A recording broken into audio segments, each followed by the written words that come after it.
Kia ora folks, this is the fucking Woo Woo podcast. My name's Tommy. I'm a musician, I'm a therapist, I'm a medicine person.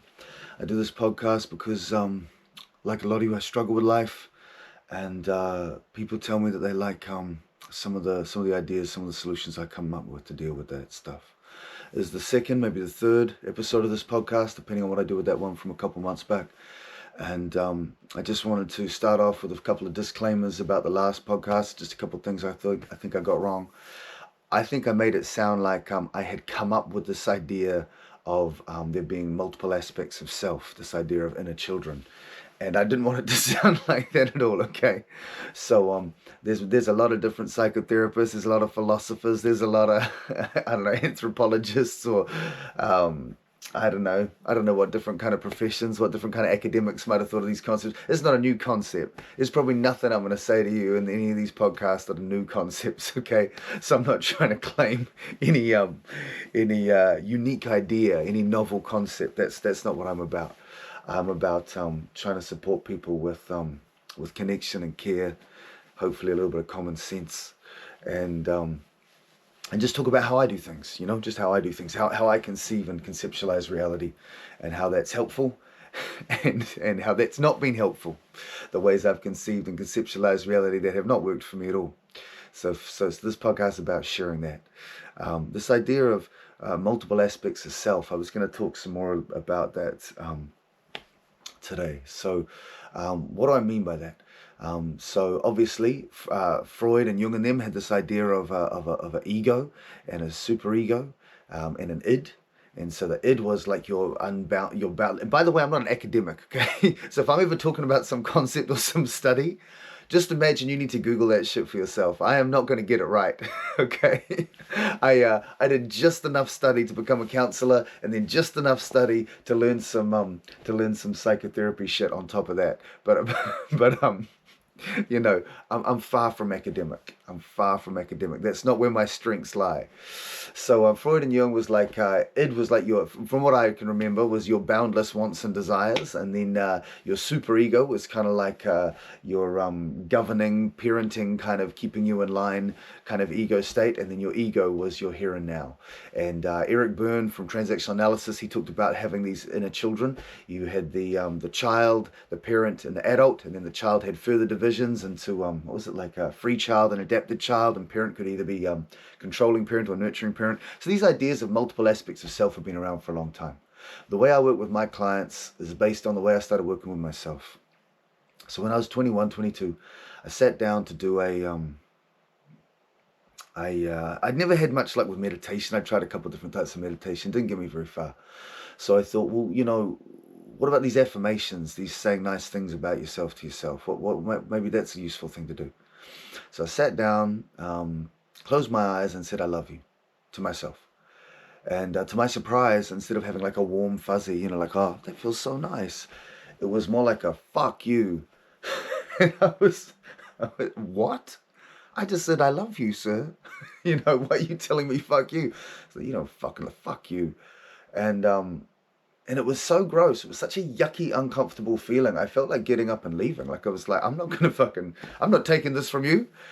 But then I thought, if I'm so damaged that when I tell myself I love myself, my response is fuck you, maybe instead of leaving that situation, that's a situation you need to do some work on, right? Like, you shouldn't just leave yourself in that situation. I was like, oh, this feels like hard work now. I just wanted to be like nice to myself. So I kept my eyes closed and stayed there, and I said, I love you again. And again, it was fuck you, fuck off. I was like, well, what? I'm being honest. Like, I'm genuinely saying I love you. Like, why don't you love me? And immediately you started telling me all the things that were wrong with me. I'm selfish. I'm greedy. I pick my nose. You know what I mean? I masturbate. I I don't know. Go to the toilet. Like physical things, emotional things. Just all the evidence of why I'm disgusting, why I'm gross, why I'm unlovable. And I heard all that, and I could tolerate all that, and I said, well, you know what? Yeah, I do pick my nose. Yeah, I do pleasure myself. Yeah, I am selfish. I still fucking love you. I love you. And And this real wounded voice inside was like, you don't fucking spend any time with me. You don't fucking love me. You don't give a fuck about me. And I felt that tenderness then. It wasn't anger anymore. It was like it had gone from anger to hurt, It's like, no, I do love you.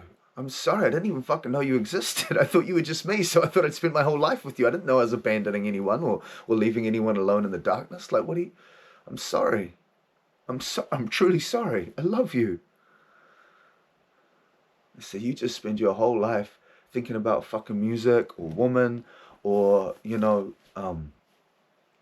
trying to have fun, trying to have an exciting, nice, fun time. You don't care about me. You can't even sit in fucking meditation for 2 minutes. You get uncomfortable sitting and not in meditation. You don't even fucking like, you sure as hell don't want to spend time with me. And I said, I'm sorry, I didn't know you were there. I do love you. I will spend time with you. He said, well, fucking prove it then. I said, I'll do whatever it takes, So come and check on me. I'll come and check on you every day for a month. So I was about 22, 23 when I had this experience. And I just check on him every day. And at the end of that month, and I know this sounds fucking cheesy. This is why I call this the fucking woo-woo podcast, right? Because I am fucking woo-woo, man. I was like, at the end of that month, this dude wasn't telling me fuck you, fuck off anymore. He was like cracking jokes with me and shit. It was like this thing that I'd always chased in a soulmate. I was obsessed with finding my true love, man. Like from the age of like 10. I just wanted to find my true love, settle down. 10 years old, just settle down with some beautiful, ethical, wonderful woman. And I was obsessed with it, I wanted the love of a woman, That's what was going to make me whole. That's what I decided at a very young age. If I can just be spiritual enough, if I can just be funny enough, if I can just be a sexy enough rock star, if I can just be always generous and giving and always thinking of the other person's needs, then maybe I could be lovable, Maybe I wouldn't get rejected or abandoned like my father who walked out when I was 3 months old, And I was seeking that, And what I didn't realize is that by seeking always to get validation and approval from others at a certain level, that was a constant rejection of self, And I wasn't aware of that. So I found out. And over the course of a month, I checked in every day. And then I didn't need to check in every day as in like do a sort of meditation, sit with my eyes closed and talk to this fella. I would just kind of talk to him all the time. And that's kind of how I navigated life for the next, say, 20 years. And then a couple years ago, but more intensively even in the last few months, but certainly a couple of years ago, I started thinking maybe there's other folks down there. Maybe it's not just this one wounded child, who I now refer to as vulnerable child, because I'm strengths-based, right? I found out there's other aspects of self, and in this last few weeks, while I've had this kind of bout of insomnia, I found quite a few more. I wasn't, I don't know, what, 8 minutes 40? Yeah, fuck it. Okay, I'll tell you about one. So I had a relationship breakup, and this was a relationship breakup where the love and care and support was just at the highest possible level, like the highest quality. This was being seen by someone, feeling seen and met and supported and cared for by someone who I just absolutely adored, who I had the highest possible regard and respect for. And I saw her and I adored her, and she saw me and she adored me. And it felt like we were being guided to separate. It's the only way I can explain it. Still in love, still with, all those beautiful things that love brings. And desire and all that. And very little conflict. The last few months have been a bit rocky, but I think that was more an outgrowth of this feeling that spirit or consciousness, whatever you want to call it, depending on how fucking woo-woo you are, wanted us to end things. So we did that. We did that with respect and care, and it was a beautiful process, and continue to spend time together and be close. And anyway, through some kind of, I can't tell the whole story. Anyway, found myself anyway going through a period of insomnia. There's 4 weeks of insomnia. And kept thinking I was getting these lessons, understanding why it was, and then I fucking try and sleep that night. Still can't sleep. Fuck, that can't have been the lesson. What's the lesson that, trying to work out what the lesson is. Anyway, I got to a point after 3 weeks of just, it was like 3 hours sleep a night for about 3 weeks, 3 or 4 hours. So I know that's not bad insomnia compared to some of you who probably suffer with significantly worse. But that's pretty bad for me, and certainly not what I'm accustomed to. And I was just devastated anyway. I had this hard day, and I was starting to have panic attacks. I have a sort of low level of anxiety, a bit of my life, but not panic attacks, not like full-on anxiety attacks. And just no resilience because my energy levels were so low. And I just felt terrible anyway. And I asked this amazing woman if she would support me, if she could just spend time with me, and look after me for a day because I was just falling apart. And she said she didn't think that would be good for me. And with my kind of counseling, psychotherapy type kind of philosophy, I sort of think if someone really needs you, it's not really about whether or not it's good for them, it's just they're just asking for help, And at that point I felt so depleted and lost. I actually felt unsafe. And so for me it wasn't about whether or not I was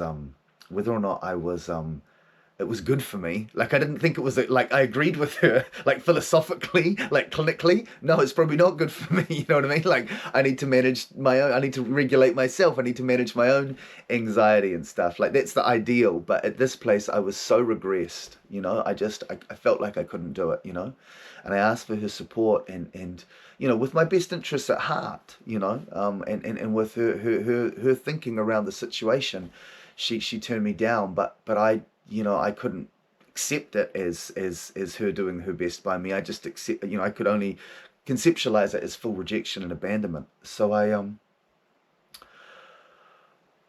managed to get to sleep.